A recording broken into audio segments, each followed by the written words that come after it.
Hi, welcome back to Thise Prime channel, and today we are taking a look at Transformers Legacy Evolution Tarn! Devoted to Decepticon cause, Tarn originates from IDW comic books, where his real identity was Damus, a close friend of Orion Pax and Roller, who, early in the war, was corrupted by Megatron to become a Decepticon. First executioner in Decepticon prison, later leader of the DJD, the Decepticon unit meant to destroy Decepticon traitors. A job he did well even after the war, ultimately deciding that when Megatron became an Autobot, he had to destroy him. Outside of combat, he carried himself like a businessman, with a bureaucratic eye for detail, and was a real man of art, fan of classical music. His favorite Empyrean suite that he listened to during torturing of other soldiers. Ultimately, he met his demise from hands of Megatron. He's a frightening example of what happens if a victim becomes an aggressor. So, taking a look at the toy itself, we can see that it's a Cybertronian tank, a very powerfully armed tank that has a lot of guns, that has really nice multiple treads, that has robot mode fists just here. Well, taking a look at the rest of the toy, it's a really good toy, so I can't really let it go. It's just, no.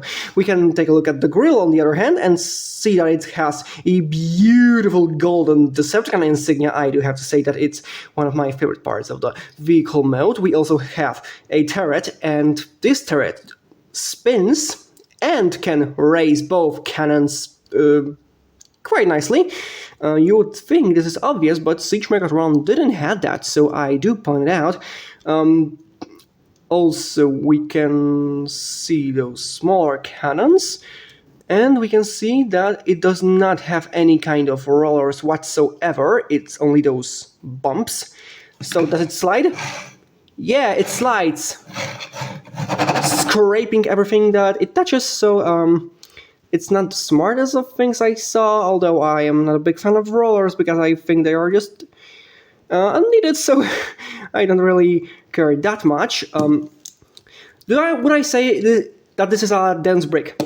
Technically, from some parts, like this back part, I would say it's really dense, but I would say that the front, I wouldn't be so optimistic in terms of hardness, especially that this bumper is a translucent plastic, so one wrong move and it might snap.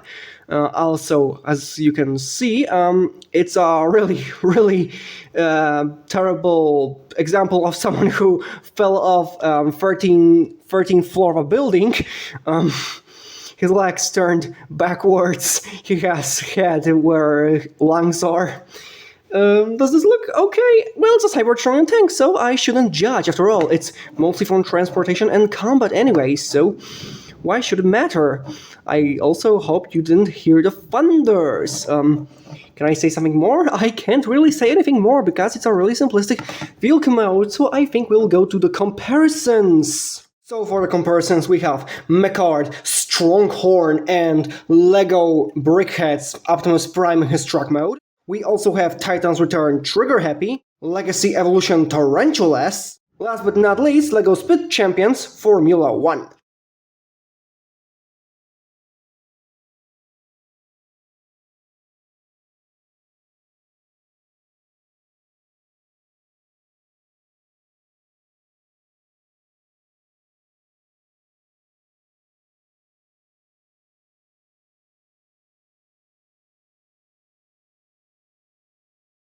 So now we have robot mode in all of its glory, and I have to admit, it's a really nice, really big toy, although I do have to admit one little problem that might be just mine, but I have to point it out.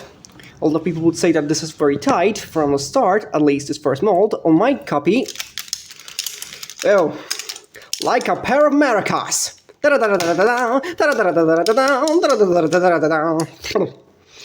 It's really loose.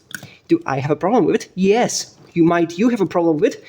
If you bought a Cyberverse colored-inspired version, you probably might have. If you bought the Bludgeon version, you might have. If you bought Sentinel Prime version, yeah, You might have. So, yeah, but I would say that it's a really, really nice representation of the Tarn from the comic book pages. I would say sometimes he may seem that a bit less buff in upper parts than in the comic book, but and not everything that is drawn can be taken to the 3D world so easily. I would start saying good things about him with his trade-off head. Trade-off? No, wait. With his head. And that is obviously molded after the Decepticon insignia itself. And it does have a little bit of light piping. Wait, give me a sec. So I don't have a flashlight, but I have this. So as you can see, it has a little translucent plastic. I hope you can see. So how well is it lit up like that? You can see that not well. With a strong light source. Something. But overall, a light piping on this guy isn't the best. I do have to admit, I really love the trick with his upper body because it extends like this. In transformation, I do really like this trick.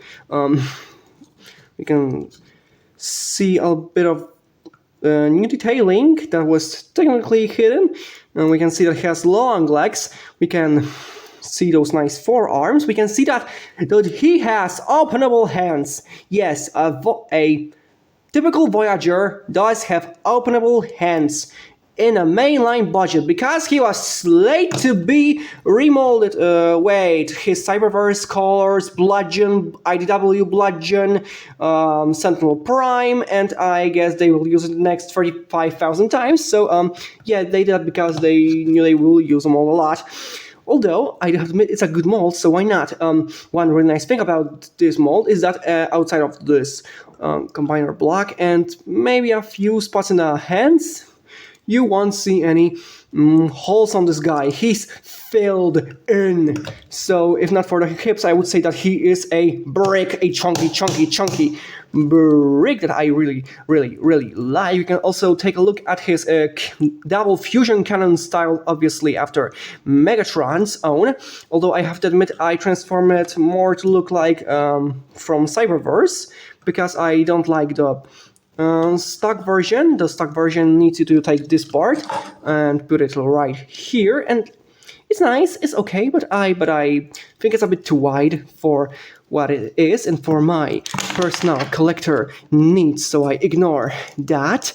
Also, if you wonder, can this Tarn be Cyberverse Tarn in your imagination? Yes, just take a look at this. Marvelous! I hope the newer copies don't do it on their own. Can I say something more about him? Not really. He's a really beautiful, chunky man of a bot, but I can't say too much about him, so I think we should say something about his posability. So he has bulge on the heads and a hinge from transformation, so he does have a really nice range of movement here. He has universal joints here that are nice and tight. He has rotation in the biceps. He has 9 degrees in the elbows. He has wrist rotation. As I said, he has openable hands, so that's also nice for some poses. He does have rotation in the waist, as long as this part doesn't interfere. Yes, it's this? No, he just has a lock that I almost break. I don't want to break this toy, so yeah, I won't try anymore. He can make that much of a splay, although you are stressing it because of those two guards. He can make quite nice rider kick. He can go back that much, so that's nice. He normally has that much of a knee, but if you take out the transformation joint, you can have more if you want, but it looks weird for me, so I don't do it. Obviously, from transformation, he also has forward and back movement in the ankles, and obviously a ankle pivot, not the biggest, but still nice for some poses, so that's always appreciated. I think I can say more than you can already see, so I think we will go to the comparisons! So the robot model comparisons, Siege Megatron and Star Wars Black Series Nutcracking Paint Job Paratrooper. My standards, Beyblade X, Dran Sword, and Genshin Impact Acrylic of Baizu, Funko Pop Green Ranger, and Dungeon Meshi Tome 10 for a standard-sized manga. Next to a pair of model kits, Gundam Build Fighters Try Gundam Denial, and Transformers Blockies Transformers 1 Soundwave. And finally, a box of a typical video game. Take a good look, it's a species near its extinction. So, as of summary, do I recommend this toy? Yes, I do recommend this toy. It's a really nice, really solid outside of the hips on mine copy. It's a great representation of a great villain from a great comic book. And it is available because you both have the 4-pack Clip Jumper Must Die by Fans, and I think it does have a reissue, so you have a lot of ways to grab it if you wanna. I hope you liked this video. I hope you will like it. I really would like if you would leave a comment, because I do like some feedback. I hope you will come back here when winds bring you back here. This